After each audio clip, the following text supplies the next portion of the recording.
Bonjour Lucie Coutret, bienvenue sur Tribune Libre. Je suis ravie de vous accueillir. Votre histoire est assez lourde, compliquée. Je crois savoir, vous allez nous apprendre beaucoup de choses, mais que vous venez d'un milieu où il n'y avait pas de difficultés financières. Et vous allez nous expliquer quelles sont les professions de vos parents et surtout à quel moment tout est arrivé, notamment les fameux placements. Est-ce que vous pourriez vous présenter en quelques mots? Je vous remercie. Alors, voilà, je m'appelle Lucie Coutret. Je suis une 2 enfants, Maman de deux enfants. Mhm. un grand, qui a 28 ans maintenant et j'ai ma fille, donc Yael qui, est autiste. Donc, voilà et je Ton autisme a été détecté toute petite? Ça a oui, été alors, c'est crèche en fait à la que crèche?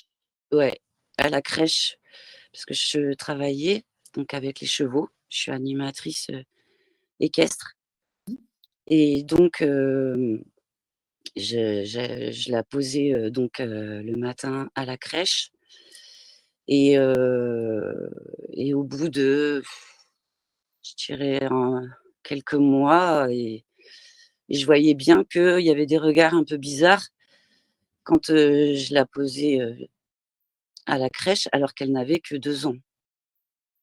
On me disait qu'elle entendait peut-être pas bien ou moi j'étais sûre, même certaine qu'elle entendait très bien, mais qu'il y avait autre chose. Mais comme il y avait des graves, violences avec son papa. J'ai mis ça un peu sur ce compte-là, en me disant qu'elle était, sans doute très, touchée par, la violence, de son père et que ça l'empêchait, d'être, on va dire entre guillemets «normale». C'est-à-dire elle dormait très peu, heu, elle, parlait pas. Avec moi, elle disait des mots, mais c'était, c'était quand elle allait bien, en fait. C'était quand elle allait bien et à chaque fois que je la récupérais de chez son père, tout était à refaire. C'est comme si, en fait, elle avait, vécu, un drame et que ça l'empêchait d'évoluer. D'ailleurs, c'est même sûr, en fait. Vous Ça étiez séparés à sa naissance ou avant sa naissance? mmh, pareil, ça a été, un ça a même pas été une relation de couple parce que, il était vraiment, très, très changeant, en humeur. Et 3 jours, c'était déjà trop, quoi. 3 jours ensemble, c'était déjà trop et je comprenais jamais en plus comment enfin, ce qui lui faisait péter les plombs, en fait. Je comprenais jamais. C'était incompréhensible. Je pouvais me recevoir, des coups, alors que je savais pas la raison C'est le et papa de vos 2 enfants, hein, c'est ça? mais je le poussais à bout et je je savais pas qu'est-ce qui pouvait le déclencher, je dirais. Qu'est-ce qui pouvait D'accord. déclencher? Il avait il avait ce qu'on appelle une instabilité émotionnelle, c'est ça? Violence physique et psychologique. C'est le père de vos 2 enfants? Non, non, D'accord. C'est le papa de votre fille? oui. Le D'accord. père de mon fils, j'étais jeune, hein, j'ai Oui? eu mon 23 ans. D'accord. Bon voilà, le papa de mon fils, il était jeune aussi, donc voilà, on a fait, on va dire, une erreur, dans le sens où, on était jeunes et on savait pas, qu'on pouvait pas être en famille quoi, enfin créer une famille, il avait aussi des instabilités, Émotionnelle. ouais, alcooliques. Lui, c'était D'accord. l'alcool. Mais c'est pareil en fait là, quand on est jeune, Mmh mh. je le voyais bien qu'il était alcoolique. Mais quand on est jeune, ça se voit, les gens ils veulent pas admettre. En fait, c'était moi la chieuse, Mmh mh. que de le fait de dire, qu'il était alcoolique, que fallait, enfin moi j'avais besoin surtout qu'on avait un enfant et ça a pas loupé, il a eu un accident de voiture, un accident très, très grave. Un accident très grave et ça ah bah là pour le coup, ça a tout, ça a tout foutu, en l'air et puis moi j'ai eu aussi une maladie, enfin on m'a diagnostiqué une sclérose en plaques. Mais ça, je sais pas s'il faut le dire. Si, vous pouvez bien le dire, dû à quoi? Un traitement ou rien? Ou c'est fait? Vous savez pas du Moi, tout? je suppose et c'est pour ça que je dis: «Est-ce que je le dis ou pas?» mais je suis sûre que c'est une vaccination. J'ai eu 17 ans, je suis partie en Inde et j'ai eu, un vaccin qui est même plus sur le marché d'ailleurs D'accord. et j'ai été mais hyper malade. En plus, ça passait pour une tourista, les symptômes. Mmh. Sauf que je me suis retrouvée après avec ce qu'on m'a diagnostiqué, je pouvais plus marcher. Vous J'avais rap tout le bas du corps qui était paralysé. comme paralysé. Vous vous Pas rappelez tout du à nom fait paralysé, c'est comme de ce si produit?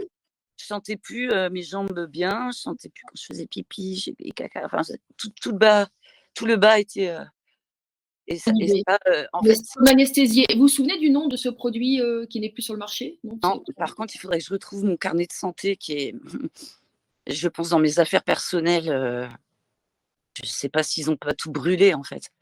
Parce que là, en fait, c'est comme s'ils m'avaient, déclarée morte, hein. Pas que en tant que mère, mais mmh. ils m'ont démembrée de la s je parle de ma famille, pardon. Ils m'ont démembrée de la SCI. Votre premier compagnon, le père de votre fils, était alcoolique dans le déni Voilà, et vous avez eu votre fils très jeune. Le 2e papa, le papa de votre fille, il était instable, il était pas alcoolique, mais il était instable émotionnellement, physiquement, psychologiquement. Donc votre couple n'a pas duré très longtemps. Vous avez commencé à élever votre fille seule et qui a présenté à la crèche des premiers signes étranges qui ont été diagnostiqués comme un autisme, une forme d'autisme.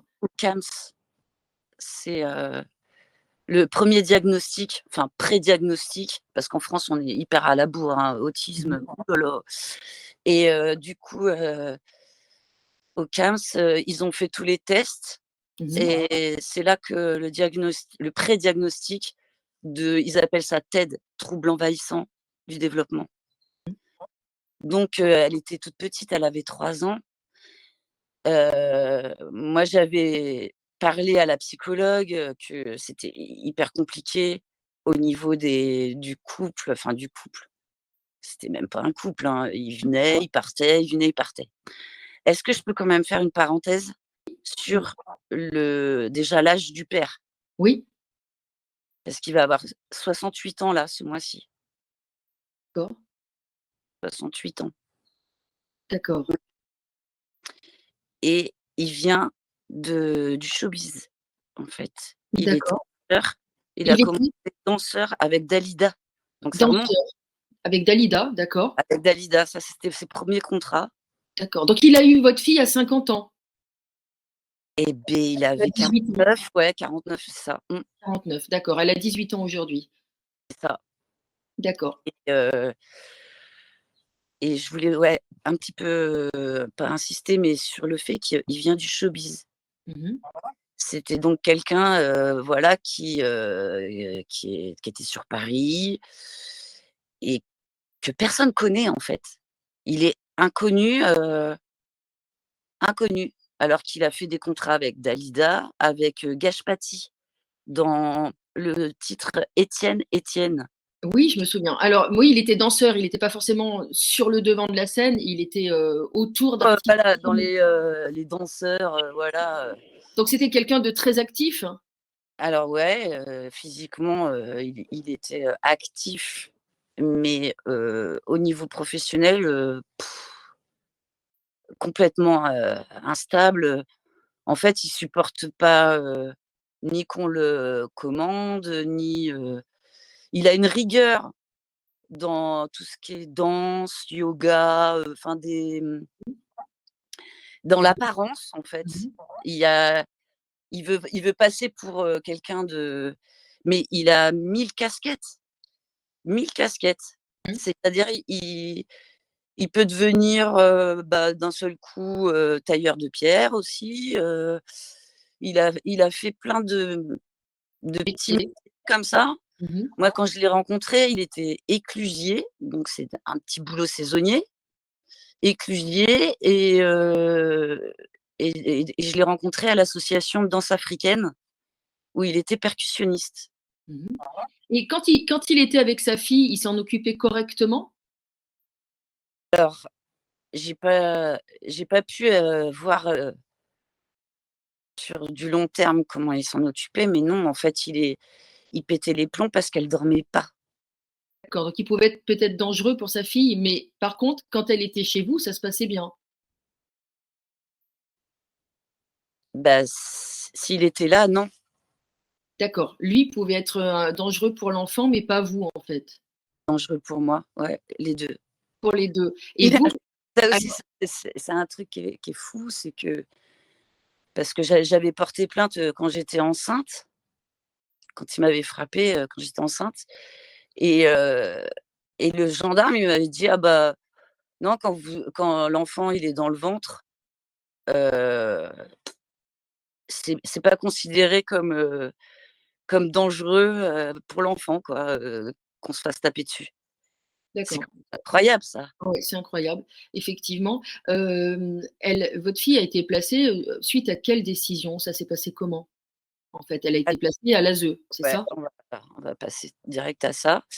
Alors, moi j'ai donc bataillé, très longtemps pour lui trouver une école parce qu'en fait, les écoles, bon, bah, on sait ce que c'est c'est même actuellement, hein. L'éducation nationale, bah, c'est toujours, un grand bazar pour, trouver une, AESH, quelqu'un en tout cas qui accompagne l'enfant dans sa scolarité. Donc ça, j'ai frappé à toutes les portes et ça a été vraiment compliqué de lui trouver une école. Ensuite, j'ai heureusement trouvé une association qui s'appelle Coxy Bleu. Heureusement que voilà, des associations de parents comme ça existent.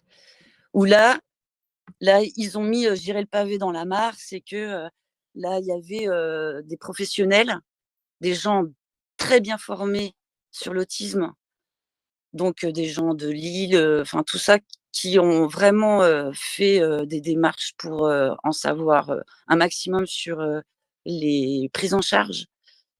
Donc grâce à cette association-là, on pouvait trouver, on va dire des lieux adaptés pour les enfants. Mais l'école restait quand même très compliquée Mmh mh. et donc il y avait une psy, formée, à l'autisme, avec toutes les méthodes, et bon, il y a beaucoup de, on va dire comment on appelle ça? J'allais dire de méthodes, mais bon, il y a l'ABA, le PECS, pour communiquer au mieux avec l'enfant. Mmh mh. Ça peut être avec, des pictogrammes, hem, c'est beaucoup aussi avec des pictogrammes parce qu'ils fonctionnent beaucoup avec le visuel, la Mmh. plupart des autistes. Mmh. Donc j'ai bataillé, donc c'était sur Laval, D'accord. en Mayenne. Je pense qu'ils ont mieux évolué qu'ailleurs, du fait qu'il y avait cette association-là et la psychologue qui a donc fait un autre, diagnostic pour savoir qu'est-ce qui allait mieux correspondre, à la scolarité, à la prise en charge de ma fille. Elle a, donc fait après les tests, elle m'a dit que c'était l'école Montessori, le plus adapté Mmh mh. en France. Mmh mh. Donc à savoir l'école Montessori, c'est un coût, Oui. un vrai coût. Oui, oui, bien sûr. Oui. Là, mon père, ça faisait, père était déjà mort donc là, on remonte à 2012. En 2012, mon père décède Et et profitez pour dire que vous venez d'un milieu donc votre maman avait un salaire assez confortable, elle était assureur, c'était une des rares femmes assureurs. voilà, Votre après papa avait été concessionnaire après avoir, eu un garage, transmis de père en fils. Donc c'était un milieu où il y avait, des revenus relativement confortables, on va dire et vous avez 2 sœurs aînées, vous êtes la petite dernière, vous êtes arrivée 10 ans après, c'est ça? et des biens immobiliers, moi, je pense qu'il faut le dire parce que je crois que c'est ça, la vraie guerre, familiale. La C'est qu'ils SCI. veulent ils veulent s'accaparer, ma part et le reste. Et comme ma fille, elle est censée, s'il m'arrive quelque chose, elle est censée avoir l'argent, les biens, c'est voilà. Eh bien, ils ont, orchestré un placement, mais le placement, il a eu lieu qu'en 2017. Elle Ma avait fille quel âge? a 11 ans et demi. Elle avait 11 ans et demi. Jusque-là, vous étiez occupé d'elle. Elle est passée à Montessori finalement ou... Alors elle a fait, donc l'école Montessori que j'ai trouvée, elle se trouvait à Blois, création d'école Montessori. Mmh. Elle n'existe plus maintenant. Mmh. Problème de, je crois, comptabilité. Donc elle a fait 3 ans d'école Montessori à Blois. Alors, Blois, ça a été le cauchemar total. C'est-à-dire qu'il y avait une école Montessori qui acceptait donc ma fille, à temps plein. Je payais donc l'école et la personne qui s'occupait de sa scolarité et autres aussi, hein, ça pouvait être aussi des sorties, c'était l'aide humaine qui est donnée, c'est la MDPH qui fait comme un bilan, des besoins de l'enfant. Vous pouvez dire ce que c'est la MDPH? MDPH, maison, du handicap. MDPH, maison départementale, je crois, c'est ça, De départementale handicap. du handicap. D'accord. C'est départemental, hein. D'un Mmh. département à l'autre, on peut Mmh. tomber de haut. Parce qu'à Laval, par contre, c'était très bien, la MDPH, D'accord. vraiment très bien, je tiens à le dire. J'ai, en plus eu une assistante sociale, moi je croyais que c'était ça, une assistante sociale, c'est-à-dire une femme qui fait son travail, qui a compris la situation et qui veut vraiment aider. Je me souviens plus de son nom, mais je la remercie encore parce que vraiment, elle a fait son travail. Quand je suis arrivée à Blois, là, je suis tombée sur des démons. J'ai même pas peur du mot, hein. Mmh. C'est des démons Vous êtes mal tombé et ça s'est terminé comment? et dans tout, bah et c'est même pas terminé. C'est-à-dire que ma fille qui était en école Montessori, ils en font un légume et elle s'est fait violer, hein, en institution et ailleurs. Donc ils en ont fait un légume et ils m'ont coupé tous les liens et c'est donc, une, éducatrice qui s'appelle Bélec. Elle, faut vraiment, qu'elle fasse plus jamais ce métier et qu'elle soit loin des enfants puisque, elle a orchestré avec ma mère, donc voilà, heu, le département et juge. Tout ça, ils sont, tous ensemble et faut aussi que je dise, c'est que la même année du placement, le président du département du Loir-et-Cher, il était, accusé de, quand on prend de l'argent d'une association et qu'on s'achète une villa en Corse, ça s'appelle comment? Détournement de fonds? Voilà. Donc l'affaire Perruchot, qui a fait, quelques articles, mais là, je pense qu'il est bien, dans sa villa en Corse, hein, tout va bien. Donc quand on vous annonce, que, votre, enfant est confié au département, quand c'est écrit comme ça, qu'on se dit: «Mais ça veut dire quoi?» Ça veut dire quoi? On place ma fille déjà dans une institution où ils ont même pas le droit d'accueillir des enfants autistes. L'IME Groué, en plus, c'est facile à voir puisque c'est sur internet. On Mmh. regarde, IME Groué à Blois, ils font pas d'accueil d'autistes. C'est cas lourd, handicap, et troubles du comportement, donc c'est, je dirais la jungle. Ils ont fait, voilà, comme un camp. Moi, clairement, c'est comme ça, c'est un camp de concentration d'enfants handicapés et c'est, incroyable que même en 2017, on puisse faire des choses comme ça, puisqu'on sait qu'un enfant autiste, il évolue forcément que s'il est avec, bah, des gens qui sont normaux pour les faire évoluer. Si vous les met avec des gens qui ont des troubles du comportement, et c'est fatal, c'est Oui, fatal. tout Ma à fille, ça a fait. été, hyper violent. Donc au départ, quand ils l'ont placée, dans cette IME, moi j'avais la garde, hein. J'avais encore la garde de ma fille et j'étais donc en je commençais à être en guerre avec, cette madame Bellec là, de l'ASE de Blois. Enfin, c'était dit AEMO, c'est pareil, tout est déguisé. AEMO, finalement, c'est, la même chose que ASE. C'est la même chose, c'est les mêmes gens et il y a des associations, pof, pof. C'est trop, incroyable que ça puisse, fonctionner comme ça, puisque les gens ne sont pas formés en plus. Ils ont même pas de sensibilisation. Donc moi, je lui avais dit, «Ça va être, horrible, pour ma fille d'aller dans un IME si en sortant d'une école, une petite école Montessori où ils sont, allez 10 en classe maximum, d'aller dans un truc où, il y a que des enfants qui ont des problèmes.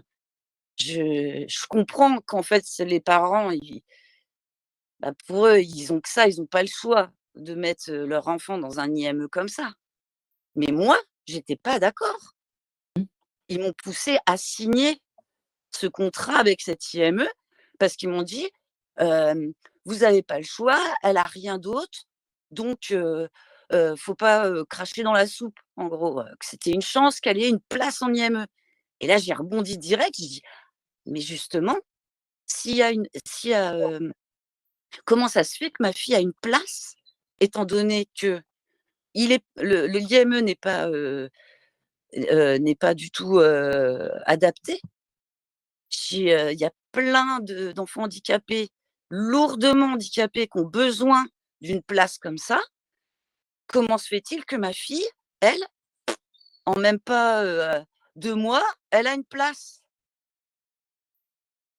Donc aussi? ça s'est fait en quelques semaines? Donc là, c'était déjà orchestré, le placement était déjà orchestré. Mais ça, je m'en rendais pas compte puisque, moi j'ai fait un peu comme on m'a dit. J'ai dit: «Bon, bah, en attendant que je trouve mieux que cette IME, bon, bah, OK». Mais j'avais bien demandé avant de signer, j'avais bien dit: «Quand je vais trouver une, quelque chose de plus adapté, Mmh. école, je pourrais, sans problème, sans difficulté, heu, récupérer, voilà Mmh. le ma fille, pour, Mmh. la mettre, dans un lieu plus adapté». Donc elle a été placée à l'âge de 11 Ben, ans? pas de problème, il y avait pas de problème. 11 ans elle avait, c'est ça? 11 ans et demi, ouais. Mmh. Donc vous avez dû être, vous avez été un peu contrainte, on vous a forcé la main, d'une Ah certaine oui, on manière. m'a forcé, parce qu'en fait, si je la mettais pas, dans cette IME, ça voulait dire que je la déscolarisais, que je la enfin, on m'a sorti les grands mots, alors que, je disais depuis le départ, moi, mon discours, il a jamais changé. C'est que je disais, moi, je suis prête même à à partir à l'autre bout du monde pour trouver une bonne prise en charge. Vous pouviez pas faire l'instruction en famille parce que en fait, ce type d'enfant nécessite quand même, des connaissances, un suivi, des méthodes. Je suis formée. Je D'accord. Vous pouviez pas l'apprendre chez vous, c'était compliqué? Peut-être vous aviez un travail aussi? Non, non. Ah bah, non, j'avais arrêté de travailler, je me suis formée, j'ai fait des tentatives, hein, de retravailler. C'était, impossible puisque le père, faisait en sorte c'est ça aussi qu'il faut voir, c'est que, quand il y a, bah, déjà une famille toxique et un un père, très pervers, violent, il va tout faire pour vous isoler, pour tout saboter, toutes les démarches. C'est pour ça qu'en fait, je faisais les démarches sans lui en parler et quand j'étais sûre du truc, Là, Mmh. je lui disais: «Bon, bah, j'ai trouvé telle, telle école et tout ça». Donc il s'opposait à chaque fois. Il s'opposait à chaque fois. Donc quand, heu, quand l'école Montessori, voilà, ça s'est terminé pour ma fille, qu'elle pouvait pas aller en collège, enfin, il y avait encore une fois plus rien pour ma fille. Donc j'ai accepté cette entrée en IME, mais finalement illégale, complètement illégale, parce qu'elle avait rien à faire là-dedans. Hem, j'ai dit à mes sœurs que que déjà Yaël, ma fille, hein, revenait en pleurs, que des fois quand elle avait ses règles, heu, elle elle elle était dans son jus quoi, vraiment, enfin c'était, j'en ai vraiment encore des Quand elle a été placée en IME, le père a réagi comment? bah, c'est lui qui a voulu qu'elle soit en IME. Donc lui, il était favorable, comme votre mère C'est et pour ouais, l'éducatrice en question? c'est pour ça, ils se sont mis ensemble. Alors qu'au D'accord. départ, le père, il était pas du tout, puis déjà, il était à Laval lui, hein. Il était toujours à Laval, hein. Il était pas à Blois, hein. Donc cette madame Bellec et toute l'équipe, hein, et ils lui ont trouvé un logement social en même pas un mois, hein, pareil, Mmh. pour qu'il se rapproche de l'IME. Ça, je savais même pas. Pareil, hein, lui, il avait bien fait son truc Mmh. avec, l'éducatrice. Donc ils lui ont trouvé un logement, social en l'espace de même pas un mois, à Blois, alors que moi je galérais pour trouver un logement, hein, Mmh. il y a quand même des choses étranges. Donc il y a eu ça. Ils savaient très bien qu'il y avait des grosses violences, et des maltraitances. Est-ce que vous aviez des droits de visite dans cet institut médico-éducatif? Alors c'est pas du tout ouvert. Mais vous, en tant que maman, vous ne Personne pouviez peut pas? rentrer. Quand je vous dis c'est un camp de concentration, personne peut entrer, si, on n'a pas de rendez-vous, et quand on a un rendez-vous, c'est désert. Comme si je sais pas, ils enfermaient les enfants Mais ou vous ne d'ailleurs, pouviez plus voir votre fille? Tous les on peut combien vous pas pouviez voir la voir? pas voir, son enfant, Jamais? et sur les parce qu'il y a des petits cahiers, où ils mettent, si ça s'est bien passé, si ah bah, ça se passait, quasi toujours bien, sauf que, bah, ma fille au niveau scolaire, l'enfilage de perles et le collage de gommettes, coloriage, je sais pas quoi, heu, bah, en l'espace de pareil, même pas un mois, elle écrivait plus, elle parlait plus, elle communiquait plus. Vous la voyiez tous les combien? Vous pouviez la voir tous les combien? Alors, quand, on m'a retiré, la garde, Il y a 11 ans et demi à l'IME, à ce moment-là, vous avez pu la voir régulièrement? ah non, c'est en fait, tout s'est inversé. C'est-à-dire que moi, donc j'avais, la garde, principale, j'avais, tout le dossier MDPH, tout à m pardon, Mmh. je m'occupais de tout Mmh. et pardon, et tout s'est inversé en 2017. Donc faut quand même aussi que je précise que j'ai reçu la date de convocation au tribunal à l'époque, de Lorient. Je l'ai reçue par lettre, par courrier simple, timbre et copie. Je l'ai reçue une semaine après la date d'audience. D'accord, donc ça, c'est un dysfonctionnement qui pose question. Là, pareil, D'accord. l'avocate de Blois, je lui dis: «Vous avez reçu quelque chose?» parce que moi, là, je viens de recevoir, une convocation au tribunal de Lorient, mais elle est passée depuis 3 jours. Vous avez entrepris des démarches juridiques pour récupérer la garde de votre fille, à ce moment-là? Je suis toujours dans les procédures.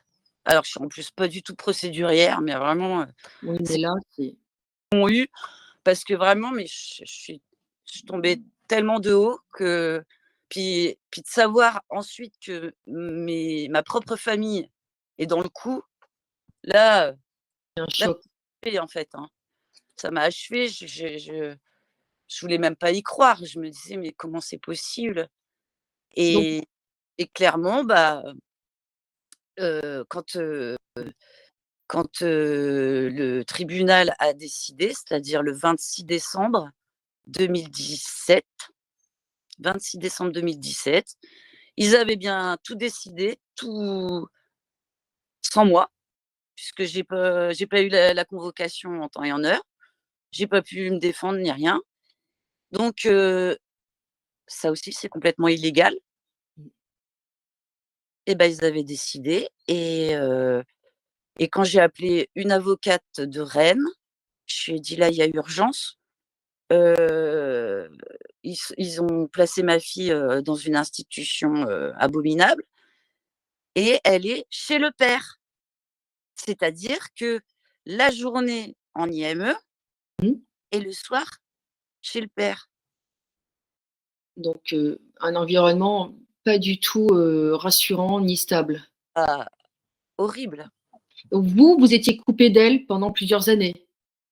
Alors comme ils ont inversé, tout, c'est-à-dire, ils ont juste changé l'adresse et mis le nom du père sur, dossier MDPH, tout ça.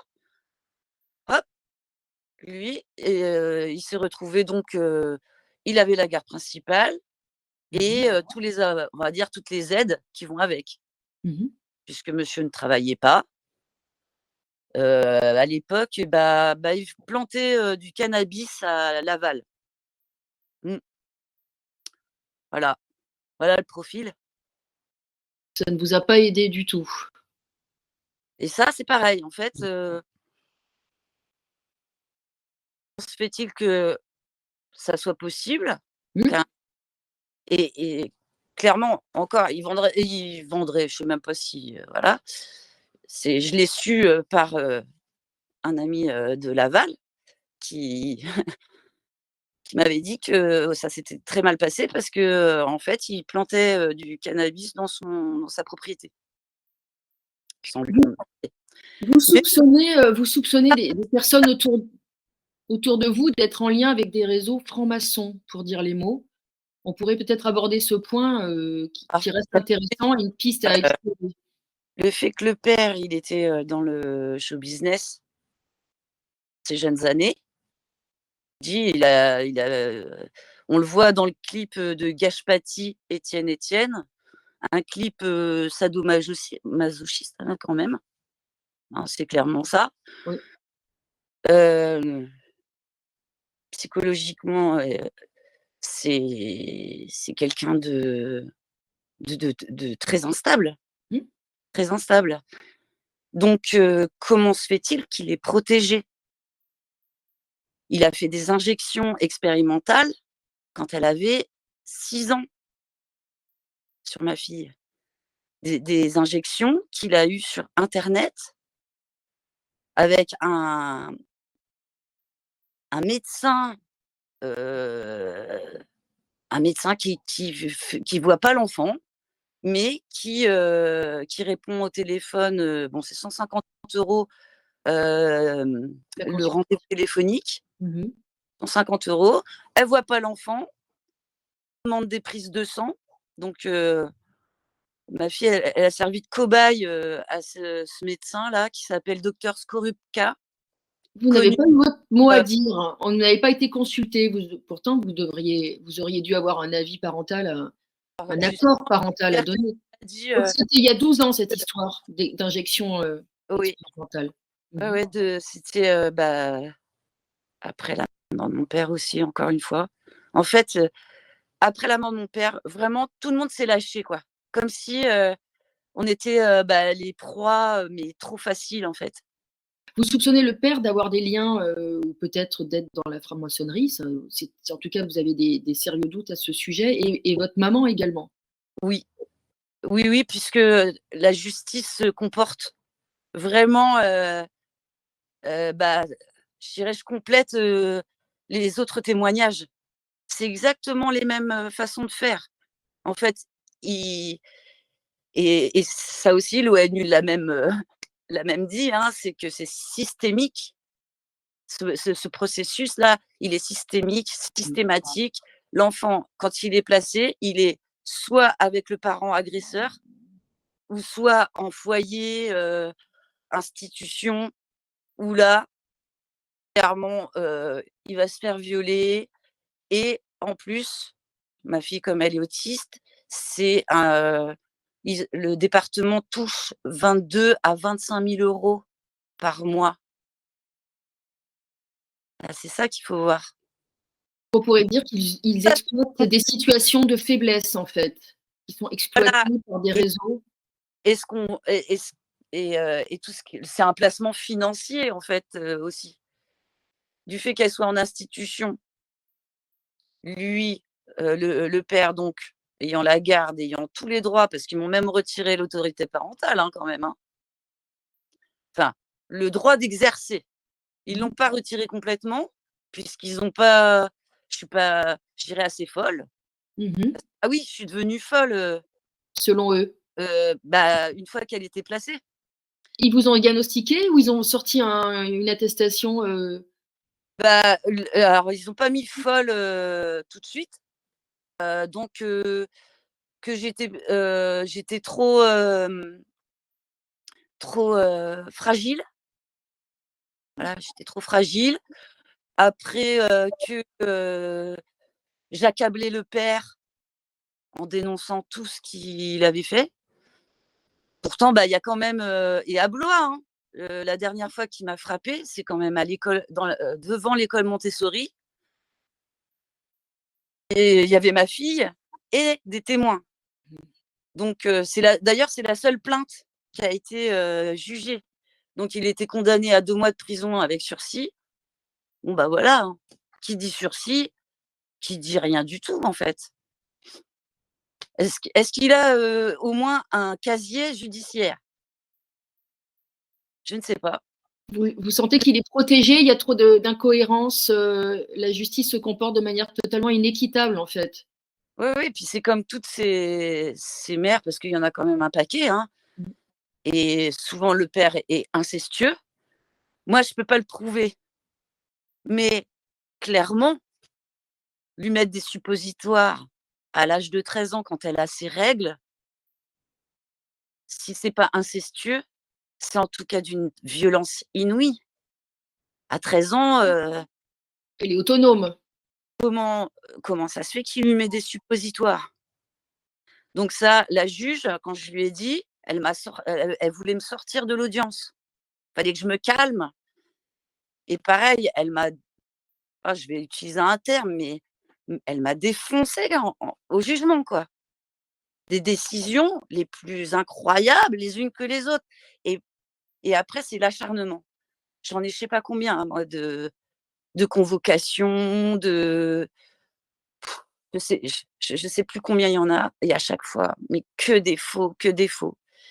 Et je pense qu'il faudrait aussi dénoncer, c'est les avocats complices. Comment se fait-il que des avocats puissent faire des choses aussi atroces? C'est-à-dire placer des enfants en les mettant en danger. La, l'avocate de monsieur Fardin, donc le père de ma fille, elle a vraiment tout fait, et elle collabore, complètement avec les services sociaux. Donc c'est vraiment, en fait, voilà, un tribunal de commerce d'enfants. Vous ressentez une chape de plomb et vous avez constaté effectivement à travers des courriers qui arrivent trop tard, et cetera. Il y a des Voilà, dysfonctionnements, des convocations, voilà, où en même pas 15 jours, faut que j'y sois, rechercher un avocat, mais c'est pareil les avocats. Bon, on m'a dit: «Ouais, l'aide juridictionnelle», parce que j'ai droit à l'aide juridictionnelle.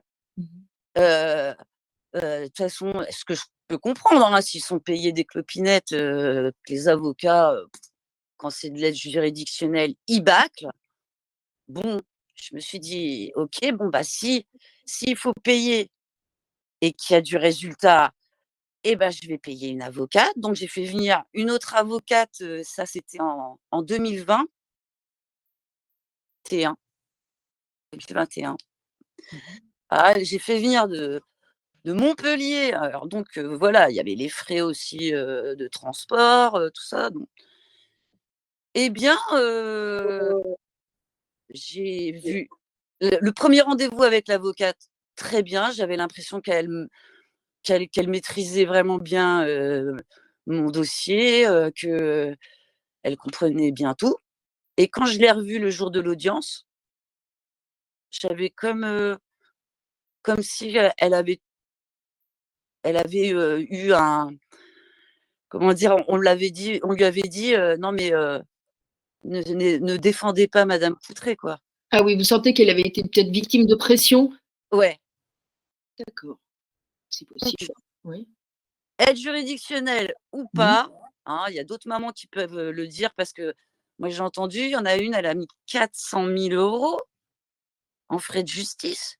Comment c'est possible? Qui peut faire ça? Qui peut payer 400 000 € pour récupérer son enfant ou ses enfants? Beaucoup de monde, mais encore faut-il le pouvoir financièrement. Financièrement 400 000 €. Oui, oui, bien sûr. Oui, Donc oui, moi, j'ai c'est pas courant. pas coupé ou pas, Mmh. mais quand même, j'ai récupéré des droits de visite.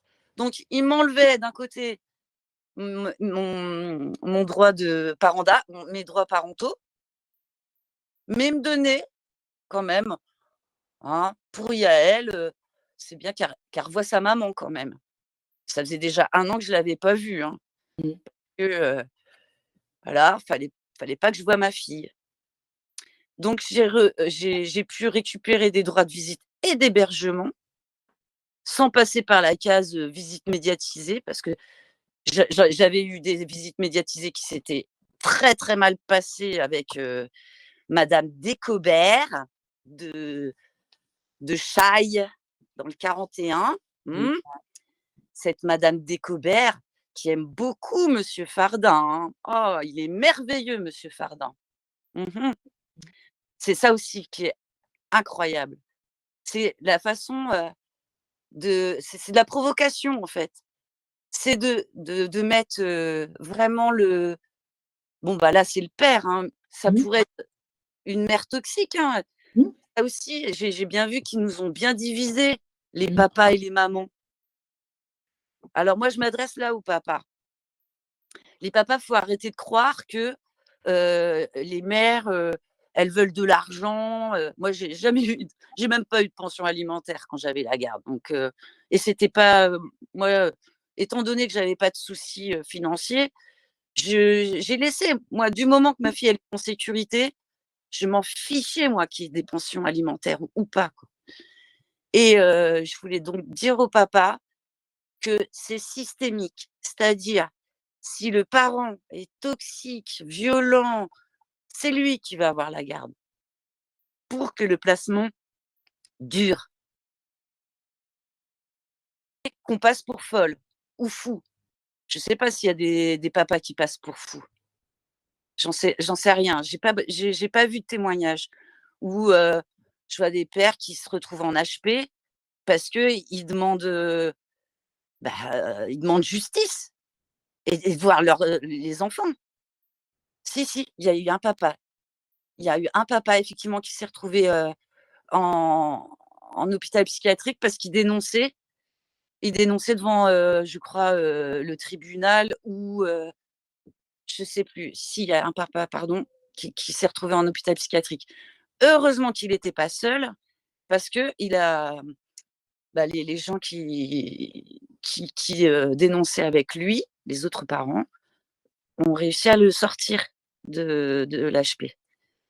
Mais il y a plein, plein de mamans qui se retrouvent en HP parce qu'elles dénoncent et aussi qu'elles demandent, justice et revoir les enfants qui se retrouvent en HP et j'y ai eu droit. 10 jours, 10 jours. Forcé, hein. C'est oui. Je voulais revenir aussi sur les accusations de viol. C'est votre fille qui a témoigné ou c'est vous qui avez fait des on va dire des hypothèses Ah non, sérieuses? Ah non, Non, non, c'est votre fille qui vous en a parlé? jamais quoi. Au grand jamais, moi les hypothèses, non. Mmh. D'ailleurs, jamais ma fille, elle m'aurait parlé de ça si, j'étais pas, ce jour-là, en fait, j'écoutais une conférence de Marie-Laure, Buffet sur les violences conjugales, sur, bah, toutes les répercussions qu'il y a sur l'enfant. Enfin, c'était très intéressant. Ma fille, donc c'était quand je l'avais en août 2022. En août 2022, quand j'ai réussi à récupérer des droits de visite et d'hébergement. Je l'avais donc tout le mois d'août. Donc là, ça faisait une quinzaine de jours qu'on était ensemble et que c'était super. Et en train d'écouter cette conférence quand, ma fille, elle était dans sa chambre, sur sa tablette. Mmh. Et elle est venue me voir et elle s'est assise à côté de moi. Donc j'ai coupé la vidéo et elle me dit: «C'est quoi?» Et j'ai dit: «Bah, c'est une conférence, c'est pas c'est pas très drôle, quoi». Parce que je savais pas qu'elle entendait, en fait, qu'elle entendait ce que j'écoutais, sur YouTube, hein. C'était une vidéo sur YouTube. Et et je lui dis: «Bon, bah, là, c'est sur les violences, conjugales et aussi sur les viols». Heu et là, elle m'a dit: «Viol?» en en interrogation, en fait, parce qu'elle parle, avec des mots, elle fait plus de phrases complètes. Là, elle a vraiment régressé à un point, c'est horrible, c'est horrible. Quel gâchis, quoi. Mmh. Donc elle me dit: «Viol?» Je fais: «Oui, alors, bah, là, il parle, sur les enfants, qu'il y a des enfants qui se font violer. Donc ça peut être, des hommes, voilà, qui peuvent être de la famille. Il y a même des papas qui violent leurs enfants». Ah bah, oui, c'est pas comme si elle avait, 3 ans, hein, j'ai été cash. Je lui ai dit les choses, quand j'ai dit, violer, elle comprenait pas le sens, en fait, ou du moins elle voulait que je dise la définition de viol. Donc j'ai pas dit la définition de viol, j'ai fait court, je lui ai dit, «Le viol, c'est le sexe d'un homme qui va, sans l'avis, sans que la personne, soit, consentant, qu'elle ait même pas envie, il force et il met son sexe dans le sien, quoi». Bon, j'ai essayé, je l'ai peut-être dit mieux que ça quand même, mais là j'avais pas enfin là j'avais un support vidéo et tout ça, non, et là j'ai pu, heu du coup lui demander, «Mais, est-ce que toi tu as déjà été violée?» Et elle m'a répondu: «Oui», comme si, je lui avais dit, «Bah, est-ce que tu as déjà mangé ça, en fait?» C'est c'est ça qui est incroyable, c'est qu'elle m'a répondu sans émotion, comme si c'était pas si grave, en fait. Elle a réussi à mettre à distance, émotionnelle ce qu'elle a vécu, enfin à distance quoi, prendre une distance pour le rendre plus supportable. C'est ça, donc moi, évidemment, il a fallu que je reste, presque de glace, en fait. Quand elle m'a dit: «Oui», j'ai même si j'avais des doutes, j'avoue, hein, j'avais des doutes, déjà, bah, avec le père, quoi.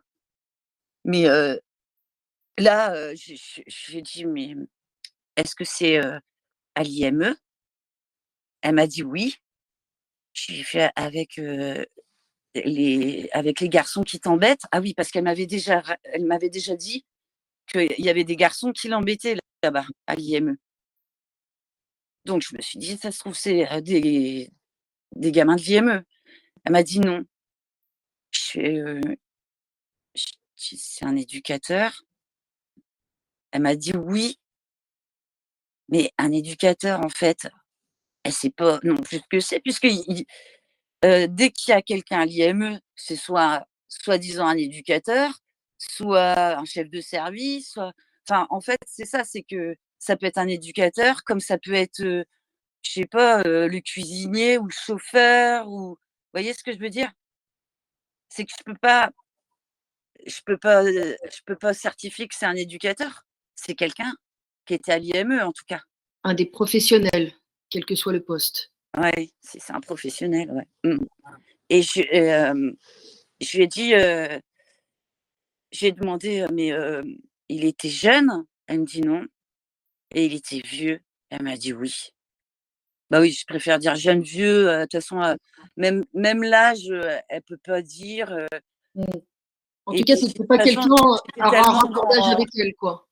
et après je lui ai dit: «Est-ce que c'est ton papa aussi?» Parce que ah oui, je lui ai demandé: «Est-ce qu'il y a d'autres et tu t'es fait violer? Tu est-ce que, tu as eu d'autres viols?» Elle m'a dit: «Oui». Là, c'était, là, je commençais vraiment, là, je lui avais demandé: «Est-ce que c'est ton papa?» Et là, en fait, elle bloque. Dit oui, ni non, en fait. Et comme, en fait, moi, je lui ai parlé que de sexe qui va dans l'autre sexe. Je lui ai pas parlé d'attouchement, je lui ai pas parlé de fellation, je lui ai pas parlé de toutes ces choses qu'elle doit subir ou même, en tout cas faire, parce qu'on lui demande de le faire, en fait. Ça la l'horreur, c'est qu'en fait, elle a pas le choix. Donc après ces révélations, je lui ai dit: «Tu sais, c'est très grave, il faut qu'on aille, porter plainte, c'est-à-dire aller au commissariat». Alors le commissariat, c'est un lieu, je dirais maudit, puisque à chaque fois, chaque commissariat, bah, et il y avait aucune reconnaissance et aucune, enfin classement sans suite ou choses comme ça. Mais j'avais pas le choix. Je pouvais pas ne rien faire, en fait. Et ça a été pire. Ça a été pire que je porte plainte. Ça n'a rien donné. Vous a Pire que ça. Pire, ça a donné quoi? Bah, ils inversent, encore une fois, c'est que je mens, Ils ont fait passer mens, pour folle? j'ai manipulé ma fille, Mmh. bah, tout voilà, je pense que vous connaissez la musique, hein? L'inversion accusatoire. Voilà. C'est que ma fille, en fait, ah, en plus au mois d'août, à savoir, c'est un peu comme les hôpitaux, hein, bah, tout le monde est en vacances. Donc celui qui a fait la plainte, il doit pas faire de plainte d'habitude ou alors, s'il en fait, c'est pas pour les viols et encore moins pour les mineurs parce qu'il a pas voulu, que ma fille soit présente quand j'ai porté plainte. Donc elle était dans la salle d'attente avec une amie. J'étais obligée de demander à une amie de venir pour, rester avec ma fille, le temps que je porte, plainte. Mais pourquoi il a pas voulu, qu'elle soit là, en fait? Tu as pas écouté à part? Et même pas à part, parce que déjà bon, là où c'est bien, c'est qu'il m'a dit: «Bah, moi je peux pas, interroger votre fille puisque, elle est autiste et c'est donc, mince, un service, hospitalier, qui fait les auditions, Mélanie». Vous en avez entendu parler peut-être? Non, Mélanie, non. Mélanie, ouais, donc c'est en pédiatrie. Mmh. Ils ont donc ce service où, par, bah, justement pictogramme ou, je suis désolée, ça bouge parce que j'ai mis en charge. D'accord. Heu, donc D'une je autre manière, ils ont des méthodes, pour interroger les voilà, mineurs, autistes, par oui, exemple, autiste et nourrisson, heu, petit quoi, petits qui ont la parole. D'accord. parce qu'il y en a, oui, des tout petits. Donc j'avais dit: «Bah oui, et quand est-ce qu'elle pourra être auditionnée et surtout examinée, quoi?» Je voulais qu'elle soit examinée. Oui. Ça n'a pas été fait? Non, D'accord. Ça a été classé sans là, je m'en veux, mais je m'en veux, quoi. J'aurais dû, mais faire ça en premier, aller d'abord un médecin. voir Faire un bah, un je suis allée médical. voir des médecins. Les médecins, ils veulent pas toucher à l'enfant. Ils veulent que ce soit quand il y a plainte. Mais si j'avais, par exemple, et ça, je le dis pour les autres mamans, parce que, la justice fonctionne toujours pareil, hein, il y a rien n'a changé, hein, malgré les dénonciations. C'est que, pour les autres mamans, quand, voilà, l'enfant fait des révélations, faut d'abord aller voir un médecin. Faut pas aller porter plainte. Parce que ma plainte, non seulement elle a rien donné, pas de rendez-vous Mélanie. Ils m'ont fait un rendez-vous, alors, sur un post-it, ils m'ont mis l'heure, pour que je vienne au commissariat, sur un post-it. Donc là, j'ai appelé un juriste. Je lui ai dit: «Voilà, ma fille, elle m'a fait des révélations, j'ai porté plainte, et là, ça fait plus d'un mois que j'attends qu'elle soit, auditionnée, et surtout examinée, quoi.» Il m'a dit: «Ah non, mais il faut porter plainte, en civil.» Parce que, bah, clairement, les plaintes qu'on fait dans les commissariats, elles sont pas prises en compte. C'est vrai que toute personne violée doit, mais il faut y penser, hein, c'est pas toujours évident. D'abord, consulter un médecin, faire une attestation, un certificat médical, mais encore faut-il y penser dans ce genre de situation de sidération et de choc. Et bah, oui, parce que pour moi, dans le bon sens, c'était: je porte plainte suite aux révélations. Ensuite, Je tout le comprends. processus Mélanie, tout ça, Mmh. parce que j'ai appelé, bah, l'amie que j'avais à l'époque, qui était, psychologue scolaire, à l'éducation nationale, donc elle en savait un rayon, quoi. Mmh mh. Bah, même là-dessus, hein, j'ai à dire, c'est que même les psychologues de l'éducation nationale, faut qu'ils se taisent, hein. Faut Vous qu'ils pas se été taisent. bien informée par cette personne? Donc c'est même elle, elle m'a dit, elle m'a laissé tomber. Elle m'a laissé tomber quand elle a vu que tout se retournait contre moi. Elle a eu peur. Parce qu'en fait, il fallait que je redonne, ma fille au père le 28 août 2022. Et comme je lui ai dit donc, par texto, au père, je lui ai dit: «Écoute, et elle a fait des révélations.» Et je lui ai bien dit que c'était à l'IME que ça se passait, qu'elle n'a pas dit de prénom, voilà. Elle m'a dit qu'il y avait, une personne d'un certain âge qui l'avait violée à l'IME, et que tant qu'il y a pas eu d'examens médicaux ni, d'audition, je pouvais pas lui rendre. Logique, non? Oui, oui, parfaitement logique. Et bien là, tout s'est inversé à partir du moment où j'ai informé le père, comme à chaque fois d'ailleurs. À chaque fois que je l'ai informé de, de tout ce que je pouvais, lui Savoir. dire sur, Yael, et sur, les démarches, il sabotait tout. Donc là, bah, c'était bien de tout inverser. Donc j'avais aussi, bah, une avocate à l'époque, pour, tout ce qui était, juge des affaires familiales. Donc je faisais encore appel à la décision. Ça faisait au moins, 3-4 3-4 fois que je faisais appel à la décision, parce que suite à la convocation que je n'ai jamais reçue, enfin que j'ai reçue une semaine après l'audience là, ça a duré 3 ans l'appel. 3 ans, ça se voit où ça? 3 ans où elle est chez l'agresseur. Et caractère d'urgence, mais là, c'est vrai que dans ces cas-là, la justice n'est pas très. Non, Il y a plusieurs vitesses, et là, c'est pas. criminel. Ouais, C'est criminel.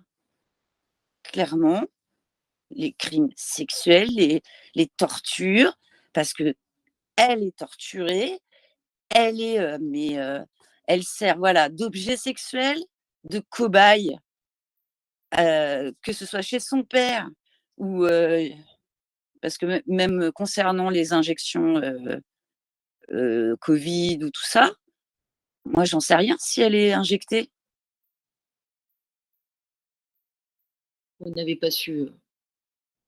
Par contre, je sais qu'ils lui ont arraché une dent définitive, parce que là aussi, ils ont voulu me rendre irresponsable parce que je voulais un autre son de cloche que une opération où on arrache une dent définitive. Il y a un deuxième avis Et médical qui là est aussi, dans les raisonnable. chirurgiens dentistes à Tours, là, Mhm. chirurgien dentiste à Tours, je dirais pas le nom, mais je le Mhm. dirais, je le mettrais pour crime contre l'humanité, hein. Eh bien, je dirais, il suffit d'une gestuelle de main, parce que je l'ai vu faire, hein. J'ai vu le père faire un truc avec ses mains. Bizarrement, le chirurgien, il a changé complètement de discours. Le père avait raison, et moi, fallait que je sorte de la pièce. Encore une fois. Donc là, il y a carrément, voilà, même au niveau médical, en fait, ils ils font, ils torturent l'enfant. C'est, c'est de la torture. Pardon, je suis désolée que ça bouge. Oui, vous vous sentez déchu de vos droits de mère finalement. Vous n'avez pas votre mot à Là, dire. ça fait 2 ans que je ne l'ai pas vue, hein. 2 ans. Et là, je peux même pas la voir en visio. De toute façon, elle a pas de portable. Elle a 18 ans, hein. Majeur depuis combien de Attends, temps? 3 Depuis quelques avril, mois? depuis le 3 avril. 3 avril dernier. Vous avez moyen d'essayer de la revoir? Bah non, je sais même pas où elle est. Je sais pas où elle est. Je n'ai aucun courrier, aucune convocation. Alors que là, Mhm. clairement, ma fille, si on lui donnait la parole, elle reviendrait avec moi. Vous êtes allé rôder près de l'IME en question? Il n'est pas là. Non, parce que la fois où je l'ai faite en 2019, il y a 2 gendarmes qui m'ont violentée, hein. Ils m'ont balancée dans une flaque d'eau hors de l'IME, alors que je les avais appelés. C'était moi qui les avais appelés. Vous les avez prévenus, quoi. Vous n'êtes pas allé en traître Bah, à l'IME. je suis allée à l'IME. Mhm. Je devais avoir un rendez-vous avec, à l'époque, une chef de service, directrice, on ne sait pas trop, en tout cas qui s'occupe de la comptabilité, des sous, quoi, hein. Donc j'avais rendez-vous avec celle-ci qui évidemment, ne voulait pas que je voie ma fille, et quand je suis allée à l'IME, elle m'a dit: «Non, non, non, vous ne pouvez pas rentrer, de toute façon votre fille n'est pas là». Je dis: «Elle est où?» «Elle est en sortie». Bah, je dis: «Bah, je vais attendre qu'elle revienne». À 19h, donc ça, c'était genre à 16h, 16h quelque chose, ou l'après-midi. À 19h, 19h, je crois que j'ai attendu jusqu'à 19h, toujours personne. Où était ma fille? Le père n'étant pas là, hein, d'ailleurs. Il était en formation. Ah bah, à la retraite, on a des formations gratuites, hein. Et mais il faut collaborer avec les services sociaux et le président du département, sans doute. Ce jour-là, vous êtes rentré sans l'avoir vue. Et non seulement, donc j'ai appelé les gendarmes pour que, bah, ils viennent et constatent qu'on m'empêche de voir ma fille. J'avais, la décision, bon, qui était, pas terrible, mais au moins j'avais l'autorité parentale, je pouvais il y avait rien qui disait que je pouvais pas voir ma fille, en fait, à l'époque, hein. Et Donc aujourd'hui, vous êtes en contact avec le père? Vous lui avez demandé où elle non, est? Non, non plus. oui, bien sûr que je lui ai demandé, c'est lui qui décide quand est-ce que ma fille aura le droit de me voir. Bah, il décide de tout, hein. Il décide de tout, hein, il voilà. Il vous a même pas dit si elle étudiait quelque part ou si elle avait commencé un travail quelconque? Non. Étudier, mais c'est un Étudier. légume maintenant, ma fille. D'accord, donc elle est pas en mesure d'étudier, de faire des études, Non, quelles non, qu'elles là, soient, ou d'avoir un travail même il est manuel? mis illégalement sous tutelle, Mmh. D'accord, sans doute, je n'en sais rien. d'accord. Donc là, Mmh. je dirais n'importe quel avocat dirait: «Mais, c'est incroyable et illégal». C'est d'ailleurs ce qu'ils disent au départ, à chaque fois, hein.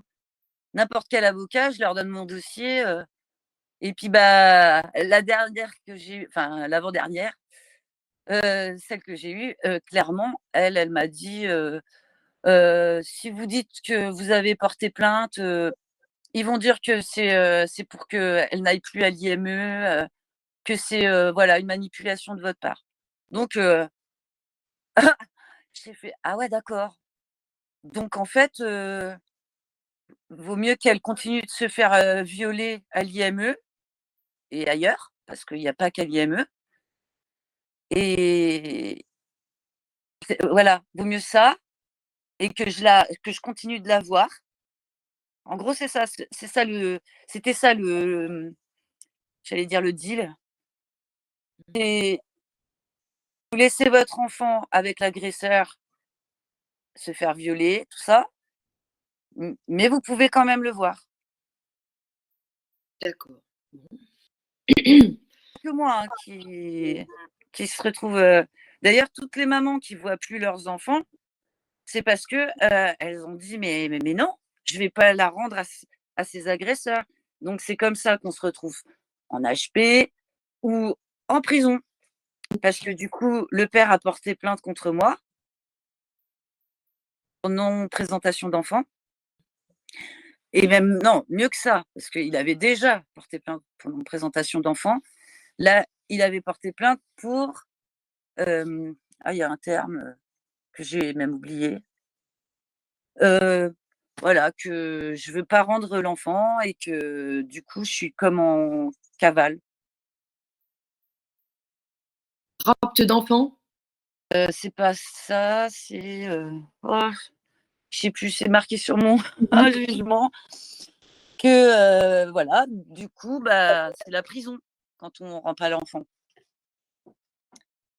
Donc moi heureusement que j'ai une super juriste, là, que j'ai réussi à joindre et je lui ai dit: «Voilà, ils veulent me mettre en prison parce que j'ai dénoncé les viols, de Yael, qu'elle subit à l'IME et apparemment dans le milieu familial, du côté de ma mère Vous êtes en lien et avec d'autres mamans? Vous êtes en lien pour pas vous du tout, renforcer? Pas du tout, pas du hélas. tout. Bah, non, non, là, c'est pire qu'une juge, ma mère, en fait. Pire qu'une procureure. Mmh mh. C'est Je dirais même maintenant, c'est les métiers de la honte. Ce sont des métiers de criminels, de pédocriminels. Maintenant ma fille, qui est majeure, je peux plus te parler de pédocriminalité. Je peux parler que de criminalité, Mmh. puisque le viol est un crime. Mmh. Donc j'ai réussi à pas aller en prison grâce à ma juriste, parce qu'elle a tout bien, mis, de ce qui se passe et que c'est systémique et systématique. Donc cette juriste va continuer à vous aider Elle et continue, elle continue pour le dossier. Là, il faut vraiment, en fait, que j'allais dire, je fais un appel, en fait, hein. Je fais un appel. Je vois qu'il y a du mouvement, et je remercie, toutes ces mamans, qui se rassemblent et qui font du bruit, qui dénoncent, devant les tribunaux, devant les services sociaux et tout ça, dont Dijon où, hein, on sait ce qui se passe à Dijon, les juges des enfants, bah, ils mettent sur, des sites, libertins leurs propres enfants quand même, hein.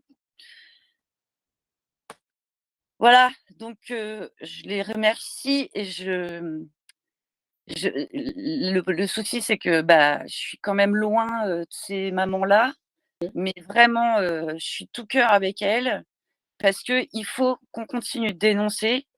Il faut que les visites médiatisées, clairement ça n'existe que pour les pères, incestueux ou les mères toxiques ou en tout cas pour le parent, qui, n'a plus de droit parce qu'il est, condamné et heu et ce qui se passe, c'est que comme ils inversent les rôles, bah, c'est le père le parent protecteur qui se retrouve à faire des visites médiatisées, l'horreur quoi, donc avec, des gens, voilà qui font des faux rapports.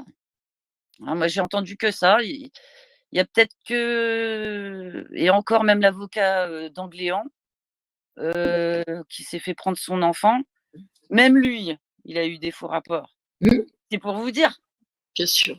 On en profite pour saluer Inda, Laura, Voilà, Alina, merci Stéphanie, Ida, merci, Noël, voilà toutes toutes les mamans parce qu'il y en les a il y en papas a un aussi, paquet et il y a Stéphane Lambert. je te remercie aussi comment, qui a beaucoup, beaucoup dénoncé, et qui a fait de la prison pour avoir dénoncé. Elle se reconnaîtra. Si je vais dire Gladys, je vais dire au moins son prénom. Gladys. Ouais, Gladys, ouais, ouais, merci. En fait, c'est beaucoup les mamans, hein. J'ai contact avec quelques papas qui sont dans cette situation. Vous êtes en contact avec Stéphane Lambert. Stéphane Lambert, alors oui et non, parce que, heu, j'avoue qu'il a dit un petit peu, pas des trucs super, à l'émission de Nicolas. Ah oui, c'est vrai. Bon Ah oui, il a après peut-être vous pourriez être en contact et quand j'étais voilà. d'accord, bah, quand on a parlé des professions qui se féminisaient, Mmh. bah, clairement oui, la tout tous les juges ou pseudo-juges, hein, parce qu'il y a aussi, des pseudo-juges, hein, comme des pseudo-greffiers quand il y en a, parce qu'il y a plus de greffiers aussi, hein. La justice, vraiment, mais mais mais vraiment comment c'est possible dans ce pays, quoi? Donc, heu, tout ce tout ce qui est commercial, en fait, hein, parce que là, on est vraiment dans du commerce d'enfants et ce sont des femmes. Ce sont des femmes, quoi et même des mères. Il y a une juge des enfants, bah, celle qui a vraiment tout fait, hein, pour que ma fille, soit placée, le plus longtemps possible, donc la juge Rapin de Blois, mmh, elle est alors toute jeune, hein, elle était enceinte pour placer ma fille. Mmh et je l'ai revue, quoi 2 mois après, une fois qu'elle avait accouché, ah bah, c'était reparti et c'est quand même dingue qu'une maman, juge, hein, donc, puisse faire des choses pareilles. Je je me dis: «Mais même enceinte, comment on peut, placer des enfants, les vendre au département, sachant qu'ils sont mais dans des conditions mais horribles?» Ça c'est pas un scoop, hein et c'est pas du complotisme. Il y a assez de faits divers, où on sait bien que les enfants sont, heu, violés, martyrisés, mais Il y a trop de suicides. Donc, moi, je suis pas suicidaire. Mmh. Je je suis peut-être même trop simple. C'est peut-être ça. Je suis peut-être trop simple, voilà, je suis pas je suis contrairement à ce qui est dit, au jugement, je suis pas, une rebelle, mais clairement, là, il y a de quoi avoir des envies de meurtre. Ouais. On en est là, je veux dire, on en est là. Le pacifisme, ça marche pas, les articles de loi, ça marche pas, rien ne marche. Donc qu'est-ce qu'il faut faire? Continuer de payer des avocats qui ne peuvent pas faire leur travail. Je pèse mes mots, parce qu'il y en a qui collaborent avec les services sociaux pour que l'enfant soit placé le plus longtemps possible, comme ma fille, puisque maintenant elle a 18 ans, et je ne sais pas ce qu'ils en ont fait. Et si je rôde à Blois, qui c'est qui va aller en HP? Parce qu'ils sont très forts à Blois, hein. Autant c'est le désert médical, mais par contre, on a des cliniques psychiatriques fabuleuses, hein,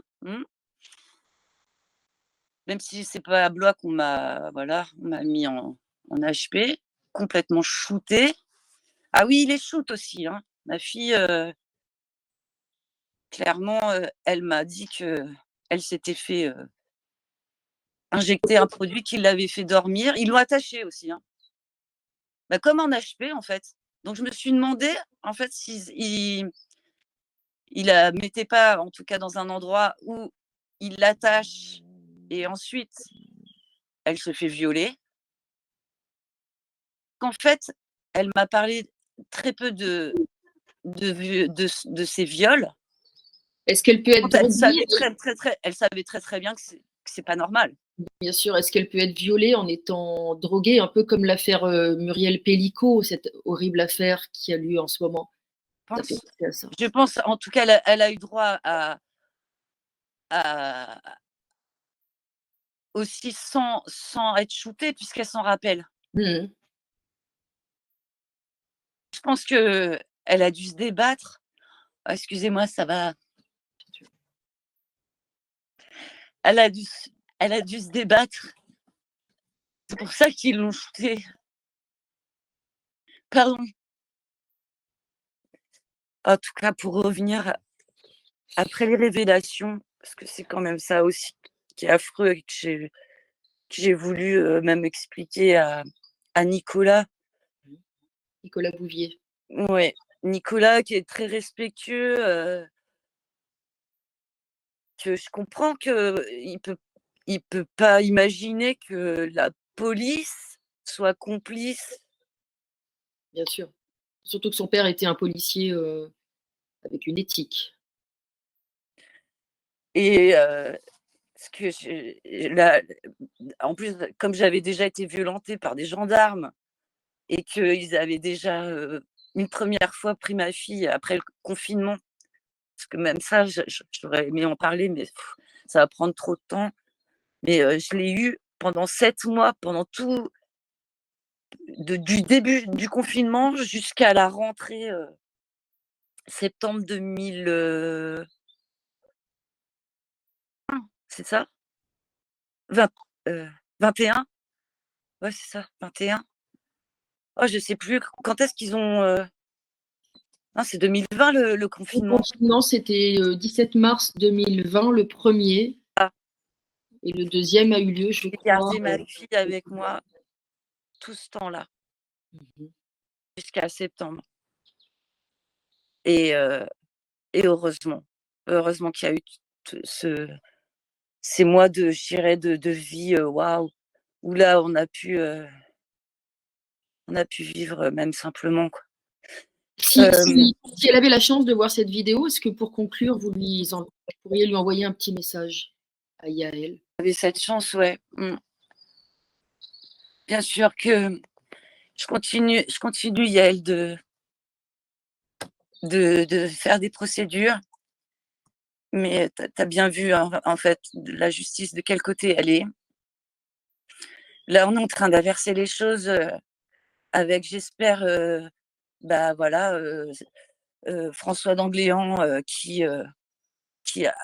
moi je le considère plus, voilà, comme un père victime de placement abusif que, voilà, moi je vois l'homme, le père, je vois pas l'avocat en fait. Mais comme il est avocat, il sait que tout est illégal.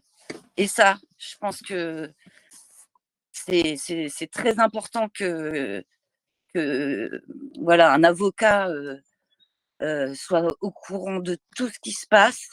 Parce que même si les autres ils sont au courant, ils sont complices en fait. Bien sûr. En tout cas, je vous Et que remercie là, beaucoup.